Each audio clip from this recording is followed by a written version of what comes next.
You have been told by the world to put on a brave face, to act the part you wish to play. And so you have tried. With all the sincerity you could muster, you have tried. You have written down your desires 100 times, hoping the ink would somehow make them real. You have repeated affirmations until your mind was numb, hoping the words alone held some magic. You have worn the mask of confidence while your heart trembled with fear. You have walked into a room and played the part only to return home at night to the deafening silence of your old familiar self. And you have wondered in the quiet of your own heart, why does this feel like such a struggle? Why does my performance feel so hollow? Why does the world, which I am told is a stage, not applaud my act? Tonight, I am here to tell you a truth that may startle you and may set you free. The reason your world does not respond is because it is not responding to your act, nor to your endless words. It is responding to the actor, and the actor deep down knows he is pretending.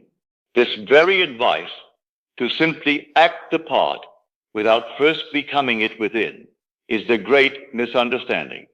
It is the subtle poison that has kept your desires just beyond your reach. But there is another way, a way that requires no pretense, no forcing, a way not of faking, but of being. And tonight you will learn the profound difference. You will learn how to stop being an actor who desires a crown, and how to become the king who wears it naturally. To understand this profound difference, you must understand the difference between an actor and an heir. The actor studies the part of a king. He learns the lines. He mimics the posture. He wears the costume. But in his heart, he knows he is not a king. He is playing a role, hoping his performance is convincing enough to win applause. This is the path of faking it. It is a path of effort, of strain, and of constant inner conflict. The heir, however, does not need to act. He simply is one. He was born into it. The crown is his birthright, his confidence, his posture, his speech. They all flow naturally and effortlessly from his identity. This is the path of being it. The scripture warns us of the futility of being the actor. It speaks of those who are like whitewashed tombs, which outwardly appear beautiful, but within are full of dead men's bones. They perform all the outer rituals correctly, but their inner state, their consciousness, remains unchanged. Their prayer is not heard, for it is a hollow performance. You have been taught to be the actor, but I am here to tell you that you are the heir. The kingdom of heaven, the sum total of all fulfilled desires, is not something you must earn. It is your birthright. Therefore, your work is not to act rich, but to awaken to the identity of the one who is rich. Your work is not to pretend to be loved, but to naturally occupy the state of the one who is loved. Faking it is an outside-in approach. Being it is an inside-out approach. Do not go seeking for that which you already are. Claim it, assume it, for it is your birthright. This is the only way that truly works.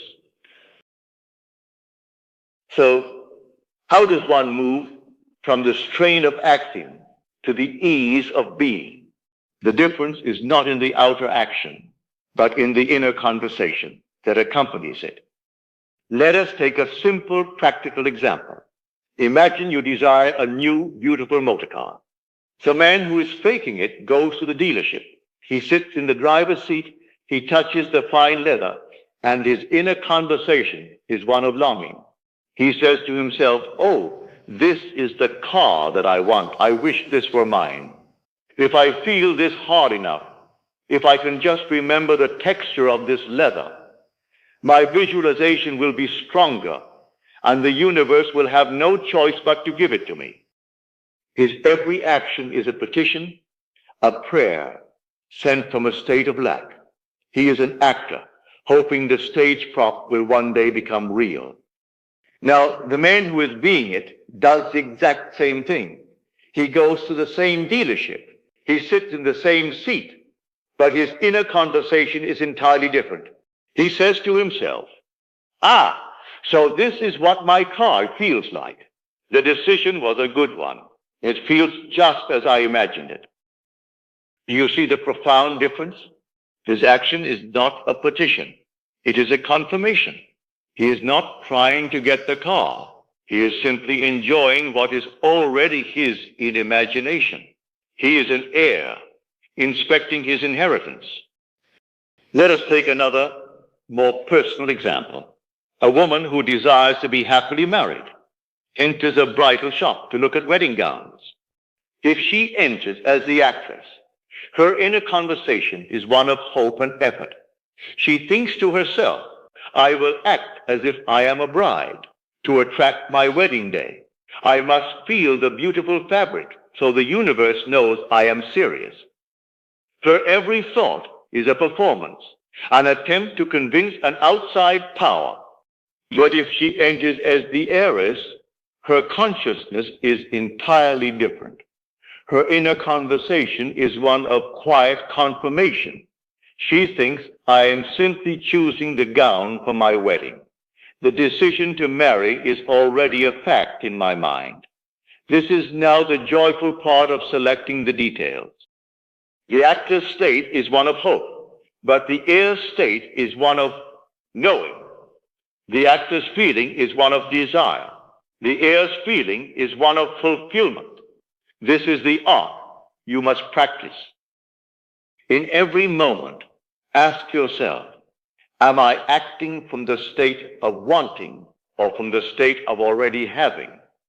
Am I the actor begging for the part, or am I the director who knows the end of the play before it has even begun? Your work is to go within and assume the feeling of the wish fulfilled first. Feel yourself to be the person you want to be now. Then any outer action you take will not be an act of hope, but a natural, effortless movement from a state of knowing. That is the secret. Do not mistake what I have shared for a comforting philosophy. This is the very bedrock of reality, a law that has proven itself unfailingly to any soul who has had the courage to experiment. Let me tell you the story of an artist I knew, a man of tremendous talent, but of little recognition. His one great desire was to have his paintings displayed in a very prestigious gallery in a great city. For years he operated as the actor. He would visit the gallery, speak to the owner, plead his case, and show his work, only to be met with polite indifference.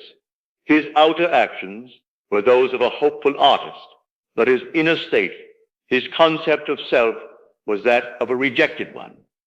Every rejection only confirmed his deepest fear that he was not good enough. One day, he grew tired of the struggle. He decided to stop all outer effort. He would no longer visit the gallery. He would no longer plead his case. Instead, he would do the real work. Every night he would stand in his studio, close his eyes, and conduct a new inner rehearsal.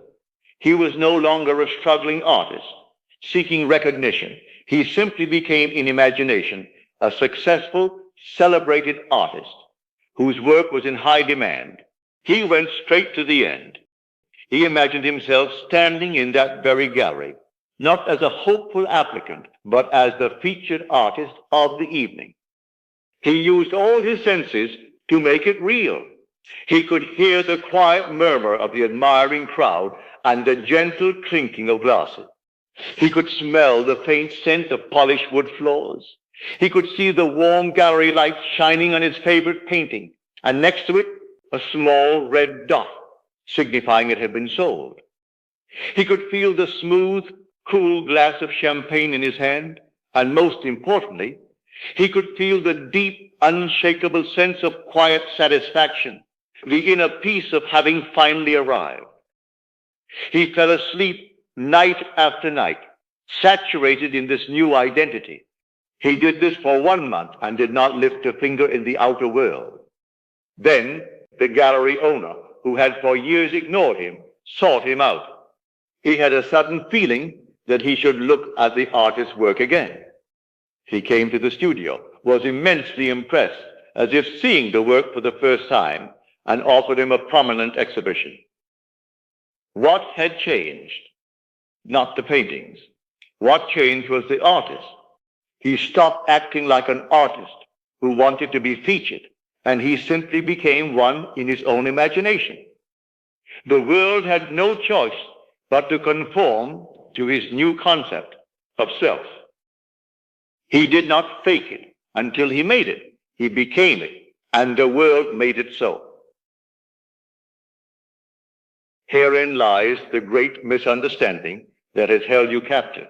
The world has taught you to be an actor, endlessly performing for a part you hope to one day be given. But your birthright was never to be the actor, begging for a role.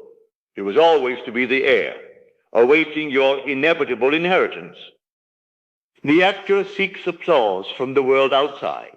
He is anxious for its approval. But the heir needs no validation. He knows the kingdom is already his. His satisfaction comes not from the applause, but from the deep inner conviction of his own identity. Henceforth, let this be your art. Stop performing for the world. Your only task is to go within, and in the profound silence of your own being, simply put on the royal garment of the feeling of the wish fulfilled. Wear the identity of the person you desire to be until it's no longer a costume, but your very skin. For that feeling, that quiet inner knowing, is the only proof you will ever need that you have come into your inheritance. And the world, that loyal and perfect servant, will have no choice but to bring forth the treasures of the kingdom that you have claimed from within. This is the only work there is to do. Now, let us go into the silence.